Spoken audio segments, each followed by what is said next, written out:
I actually just remember asking him, like, why did neural nets start working? Because I was into neural nets back in the 90s. Yeah. I always thought, to me, neural net always seemed like obviously the right way to do AI, but I'm not smart enough to actually make it work.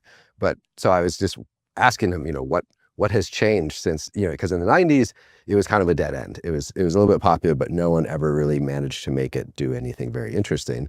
And then, what happened in 2012 with AlexNet was all of a sudden people started getting good results.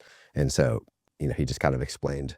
Some of it was actually really basic. One of the things that was surprising, and I don't know if this is true, but it's what he told us, was that actually we were just initializing the neural net I wrong. remember that. He said, oh yeah, the weights, we all believed that you started with these types of initial weights. It used to and be, that was wrong. I think you would use a random number between like 0 and 0.2 or something. And actually the correct thing was a random number between -1 and 1. I totally remember that. And I remember us being like, why? He's like, oh. Yeah. Well, so yeah, a lot of times it turns out, in these research things, someone just does something random and then everyone else just copies it without questioning it. Yeah. What I remember from that is how much he predicted that ended up being totally true. I think about this all the time from YC interviews, where sometimes you meet founders and they say a lot of stuff and it's very bold and like none of it happens. Right? It's like Web3 didn't happen, man. Like I heard a lot of bold visions didn't happen, but man, every once in a while I get chills thinking about when someone told me something that became exactly the reality we live in. And that's how I feel about that interview, is he made a lot of really wild statements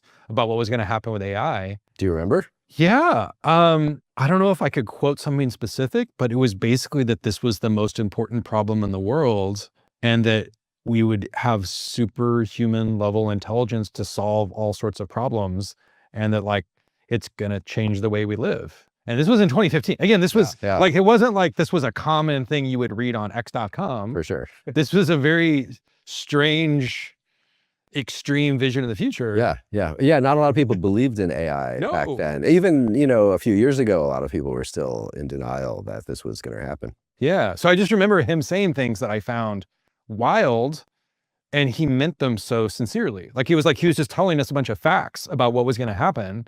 And again, with hindsight, he was dead on. I guess that's what a visionary is.